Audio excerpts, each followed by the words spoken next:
데오빌로여, 내가 먼저 쓴 글에는 무릇 예수께서 행하시며 가르치시기를 시작하신부터 그가 택하신 사도들에게 성령으로 명하시고 승천하신 날까지의 일을 기록하였노라. 그가 고난 받으신 후에 또한 그들에게 확실한 많은 증거로 친히 살아계심을 나타내사 40일 동안 그들에게 보이시며 하나님 나라의 일을 말씀하시니라. 사도와 함께 모이사 그들에게 분부하여 이르시되 예루살렘을 떠나지 말고 내게서 들은 바 아버지께서 약속하신 것을 기다리라. 요한은 물로 세례를 베풀었으나 너희는 몇 날이 못되어 성령으로 세례를 받으리라 하셨느니라. 그들이 모였을 때에 예수께 여쭈어 이르되 주께서 이스라엘 나라를 회복하심이 이때에니까 하니 이르시되 때와 시기는 아버지께서 자기의 권한에 두셨으니 너희가 알 바가 아니요. 우리 다 같이 8절 함께 읽겠습니다. 오직 성령이 너희에게 임하시면 너희가 권능을 받고 예루살렘과 온 유대와 사마리아와 땅끝까지 이르러 내 증인이 되리라 하시니라. 아멘. 오늘 설교의 제목은 증인입니다. 할렐루야. 옆 사람과 함께 인사하겠습니다. 참 좋은 저녁입니다. 이번 주도 성령 충만하십시오.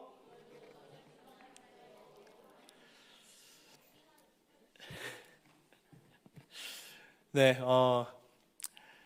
자기소개를 간단하게 하고 설교 말씀을 이어가도록 하겠습니다. 누구나 첫 순간이 있는데 오늘 동강교회에서 말씀을 선포할 수 있게 됨에 감사합니다. 오늘은 저에게도 참 특별한 날입니다. 제가 강도사가 되고 나서 첫 수요 설교입니다. 그래서 전도사 때도 수요 설교를 했지만 남다른 마음이 그래서 제 평생에 오늘 주신 말씀을 늘 기억하며 보낼 것 같습니다. 저는 올해까지 9년 동안 다음 세대를 섬겨왔고 고등부 1년 또 중등부 3년 그리고 유초등부를 6년 정도 섬겼던 것 같습니다. 저에게는 하나님께서 다음 세대를 향한 마음을 뜨겁게 또 특별히 보여주시는 것 같은데 그래서인지 다음 세대들을 지난 시간 사랑으로 또 은혜로 감당하며 이 자리에 오게 되었습니다.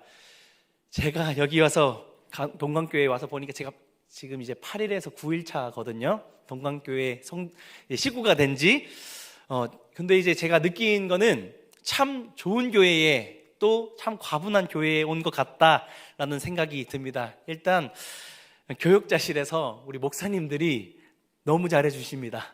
너무 잘해주시고 그냥 하는 소리가 아니라 담임 목사님께서 오늘 아침에 제가 샐러드를 먹고 있는데 목사님께서 어이구 그거 먹어도 되겠냐 하시면서 목사님 드셔야 되는 코끼리 베이글을 저한테 주셨어요. 주시고 우리 연 목사님이랑 이준 목사님도 김주성 목사님, 오세희 목사님께서 정말 잘 적응할 수 있도록 많이 알려주시고 배려해 주셔서 너무 감사한 하루를 보내고 있습니다. 또 이렇게 끝내면 전도사님들이 서운하시기 때문에 우리 정경미 전도사님이랑 장영옥 전도사님이랑 장정순 전도사님이랑 이현숙 전도사님까지 참 귀한 분들이 계시는데 너무 많이 도와주세요. 그래서 저에게 참 과분한 교회에 온 것이 아닌가라는 생각을 요즘 많이 느낍니다. 또 저는 교육부서이다 보니까 이제 쭉 둘러보면서 동강교회가 담임 목사님께서 교역자 회의 때 그런 말씀을 하셨거든요. 열심이 아니라 특심을 해야 된다. 특심이 그런 말씀을 하셨는데 제가 교육부서 가보니까 열심이 아니라 특심이 있는 분들이 참 많구나라는 생각을 했습니다. 아무쪼록 많이 부족하지만 부르신 그 뜻을 받아 열심히 섬기는 교역자가 되겠습니다. 그럼 이제 말씀을 나누도록 하겠습니다. 제가 너무 긴장해가지고 손에 땀까지 나가지고 제가 이제 조금 버벅거리더라도 사랑으로 이해해 주시면 감사하겠습니다. 말씀을 나누기 전에 우리 다시 한번 인사하겠습니다. 당신은 증인입니다. 네, 우리 옆 사람을 보면서 함께 다시 한번 인사하겠습니다. 당신은 증인입니다. 우리 뒤에 계신 분들을 보면서 또 한번 다시 인사하겠습니다. 당신은 증인입니다.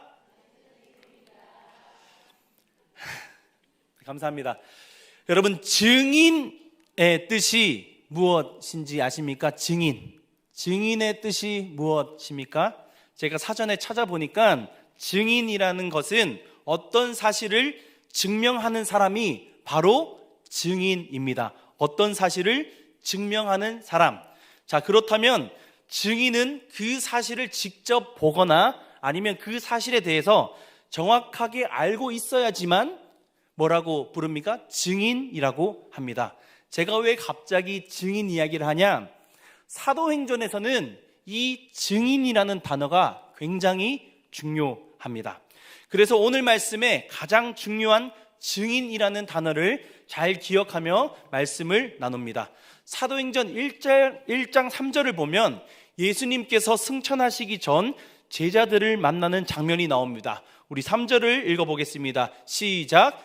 그가 고난을 받으신 후에 또한 그들에게 확실한 많은 증거로 친히 살아계심을 나타내사 40일 동안 그들에게 보이시며 하나님 나라의 일을 말씀하시니라. 아멘. 자, 3절을 보면 예수님께서 승천하기 전에 제자들에게 무엇을 보여주셨습니까?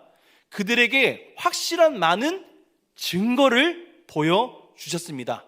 그 확실한 증거로 죽음에서 살아나신 것을 보여주셨습니다.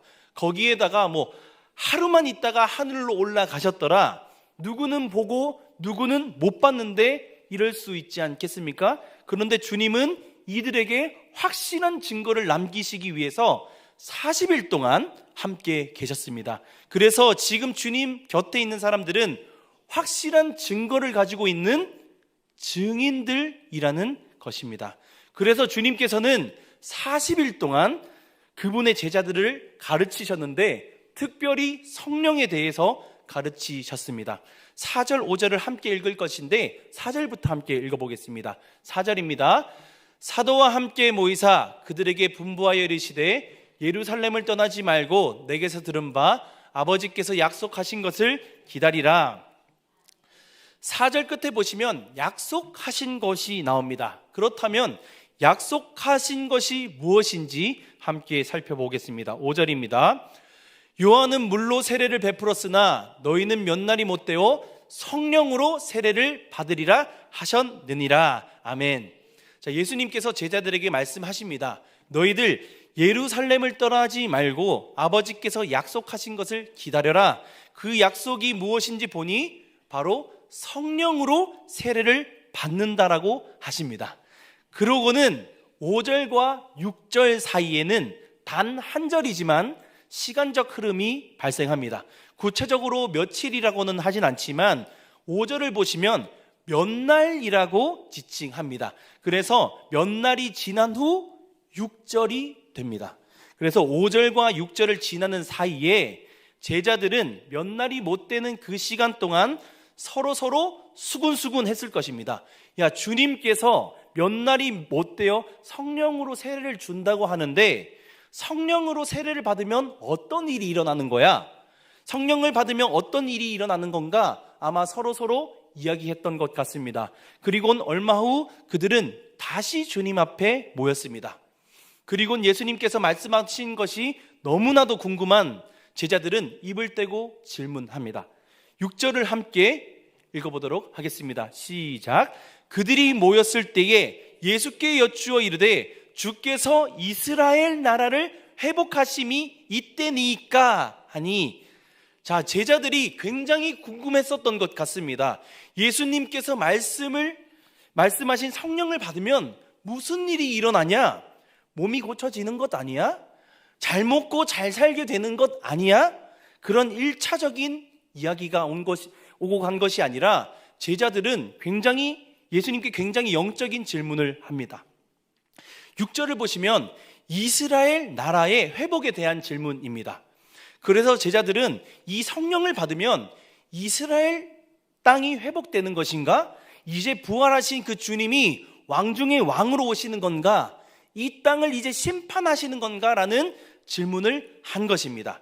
그러자 7절에서 예수님께서 답변을 하십니다. 7절을 함께 읽겠습니다. 시작. 이르시되 때와 시기는 아버지께서 자기의 권한에 두셨으니 너희가 알 바가 아니요. 때와 시기를 궁금해하는데 그것은 하나님께서 자신의 권한에 두셨으니까 너희가 알 바가 아니라는 것입니다. 그렇다면 도대체 우리가 알아야 될 것이 무엇입니까, 주님? 이라고 질문을 합니다. 거기에 우리가 아주 잘 알고 있는 교회에서 가장 많이 다루는 말씀 중에 하나인 사도행전 1장 8절 말씀이 나옵니다.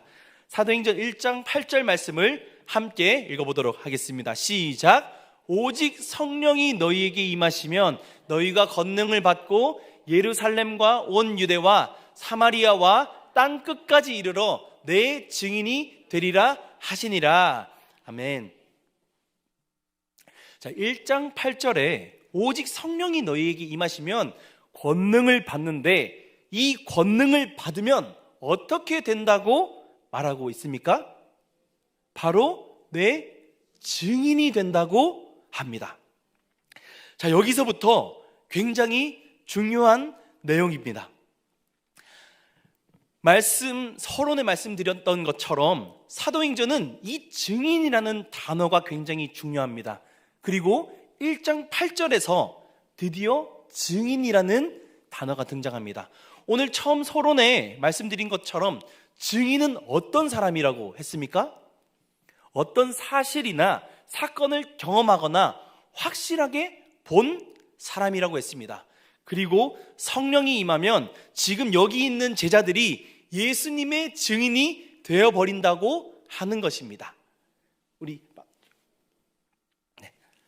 이게 얼마나 놀라운 일입니까? 제가 1장 8절을 엄청 많이 읽었는데 이 말씀이 너무 은혜가 되는 것입니다. 왜 은혜가 되냐면 예수님께서 지금 바로 앞에 있는 제자들은 바로 직전에 도망친 사람들입니다.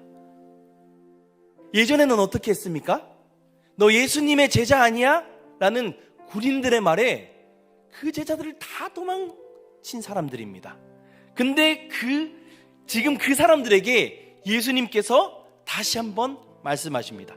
사랑하는 제자들아, 너희는 더 이상 도망자가 아니야, 배신자가 아니야, 너희는 내 증인이야 라고 말씀하십니다. 이게 얼마나 은혜가 넘치는 말이냐면 성령을 받으면 바깥에 나가서 전도하고 복음하고 예수님의 제자들처럼 당연히 살아야 되는 것 아니겠습니까? 저도 이 말씀을 받으면서 부담이 있었습니다. 나도 교역자인데 땅끝까지 복음을 전해야 되는 것 아니냐? 어떤 상황에서도 복음을 전해야 되는 것 아니냐? 근데 참 부끄러운 고백이지만 정말 늘 뜨거운 마음, 때를 얻든지 못 얻든지 복음을 전해야 되는 것 아니냐, 이런 마음이 있었습니다. 근데 그렇지 않더라고요. 여기 계신 성도님들은 어떻습니까? 정말 복음을 위해 주님께서 주신 지상 명령인 땅끝까지 이르러 증인이 되고 계십니까? 믿지 않는 내 부모, 믿지 않는 내 가족, 구로동에 수없이 하나님을 모르고 살아가는 영혼들을 위해 오늘은 어떤 일을 하셨습니까? 아니면 복음을 전하기는커녕 믿는 사람답게 살지 못하셨습니까? 복음을 전해야 하는 곳에서 그리스도인답게 살지 못하셨습니까? 오늘 이 말씀은 그런 우리들에게, 그런 예수님께서 가장 사랑하는 제자들에게 소망이 되고 회복이 되는 귀하고 놀라운 말씀입니다. 우리 8절 다시 한번 읽어보겠습니다. 시작. 오직 성령이 너희에게 임하시면 너희가 권능을 받고 예루살렘과 온 유대와 사마리아와 땅끝까지 이르러 내 증인이 되리라 하시니라. 자, 여기 잘 보시면 온 유대와 사마리아 땅끝까지 이르러 뭐라고 적혀 있습니까? 내 증인이 되리라. 되어야 한다라고 적혀 있습니까? 그렇게 살아야만 된다고 적혀 있습니까? 아닙니다. 뭐라고 적혀 있습니까? 내 증인이 되리라 라고 적혀 있는 것입니다. 사랑하는 제자들아, 너희 성령이 임하면 내가 친히 너희를 증인이 되게 할 것이다. 증인으로 살도록 주님이 세상 끝날까지 함께 하신다는 것입니다. 그와 같이 너희를 버려두지 않는다는 것입니다. 이 말씀 마치고 9절에 보면 주님께서는 승천하십니다. 제자들이 얼마나 두려웠겠습니까? 방금 전에 예수님 살아나셨는데 40일 지나고 난 뒤에 이 말씀하고 승천해버리신 겁니다. 예수님이 계실 때도 도망갔던 제자들인데 이 말씀하시고 예수님이 떠나버리셨어요. 그러면 어떻게 돼야 됩니까? 원래는 다 도망가야 되지 않겠습니까? 예수님도 안 계시는데 만약 주님께서 내 증인이 되리라라고 했는데 제자들이 중간에 도망갔더라, 예수님의 제자들 중 3명에서 4명 정도는 배교했더라 이랬으면 주님의 말씀이 성취되지 않는 것 아니겠습니까? 주님께서 말씀하신 증인이 되리라라고 했던 그 말씀이 거짓말이 되는 것 아니겠습니까? 하지만 주님께서는 그 약속을 신실하게 이루어 가셨습니다. 야고보는 헤롯 아그리파 1세에 의해 칼로 처형에 당했습니다. 베드로는 로마에서 거꾸로 십자가에 못 박혔습니다. 도마는 의심 많던 그 도마는 인도 선교 중 창에 찔려 순교했지만 도마가 어떤 사람입니까? 그럴 만한 증인이라고 불릴 만한 자격이 있는 사람입니까?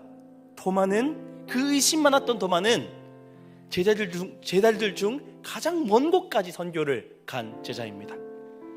다데오 유다는 몽둥이로 맞아 순교했습니다.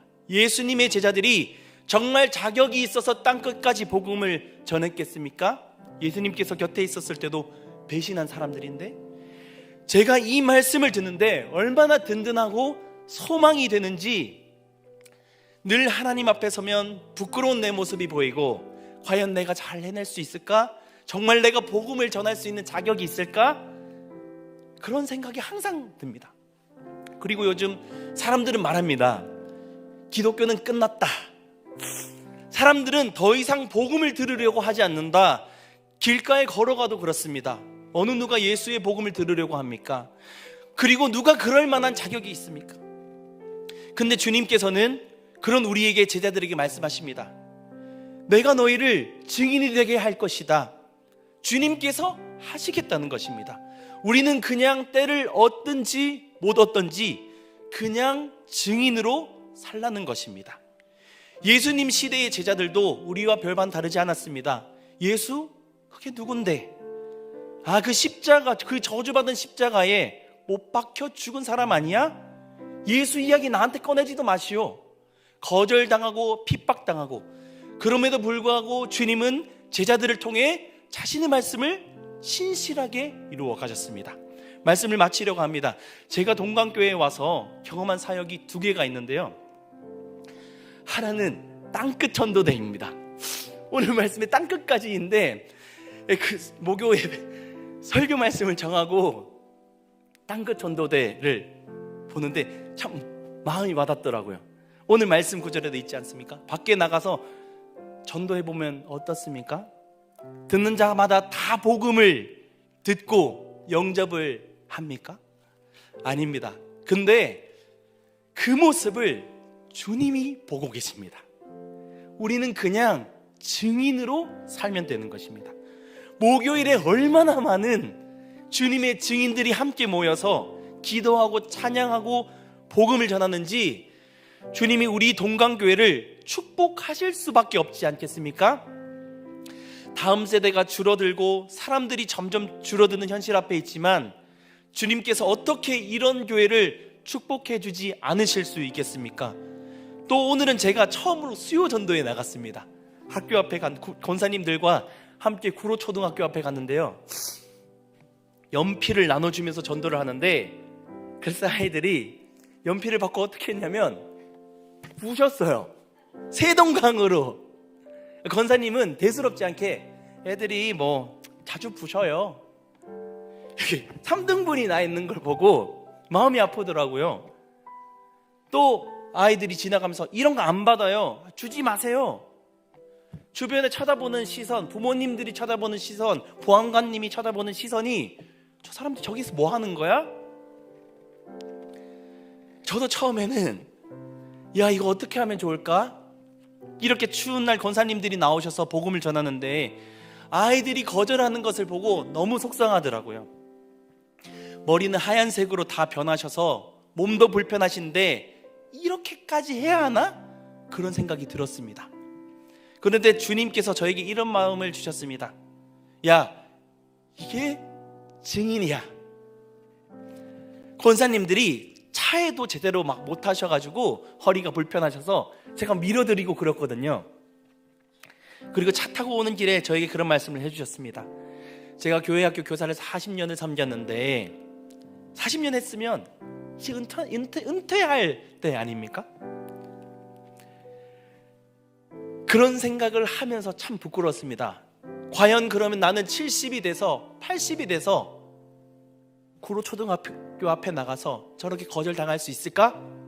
이렇게 추운데 몸도 불편한데 내가 저기 앞에 가서 아이들에게 연필 주면서 구로동강교회에 한번 왔으면 좋겠어. 예수님 믿으세요. 할 수 있을까? 몸이 아프니까 온갖 핑계를 대면서 난 못 나가겠다. 그럴 것 같은 거예요.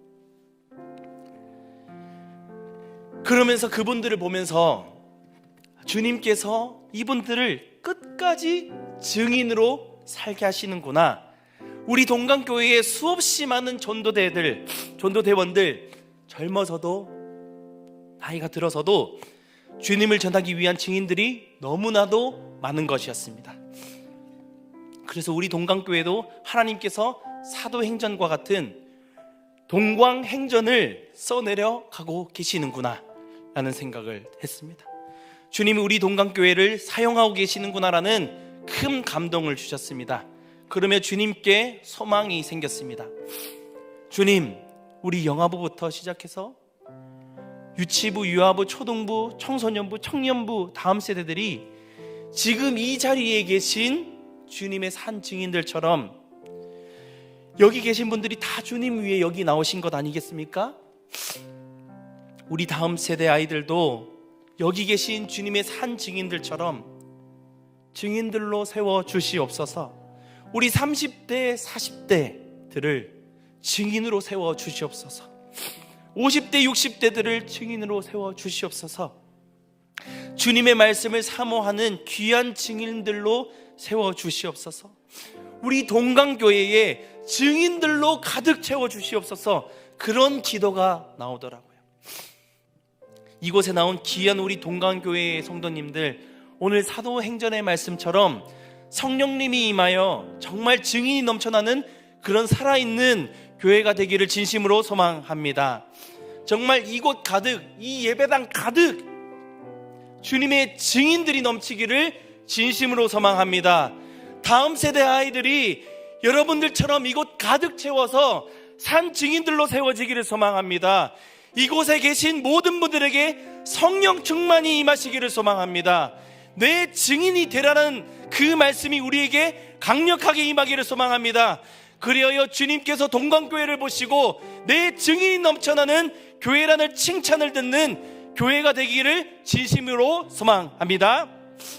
이 시간 기도하겠습니다. 우리 이 시간 기도할 때에 주님, 우리에게도 약속한 성령을 보내 주시옵소서. 주님, 내가 여기 있사오니 나를 사용하여 주시옵소서. 이런 말씀의 내용을 가지고 기도해 주시고 담임 목사님과 교역자 중직자들을 위해, 나라와 민족과 한국교회를 위해, 열방 가운데 사역하고 계시는 선교사님들을 위해, 한우분들을 위해, 특별히 암투병 중에 있는 한우들을 위해 기도해 주기를 바랍니다. 마지막으로 각자가 가지고 나온 기도 제목을 가지고 기도하시다가 자유로이 돌아가겠습니다. 이 시간 주님 한번 찾고 함께 기도합니다. 주여, 주여.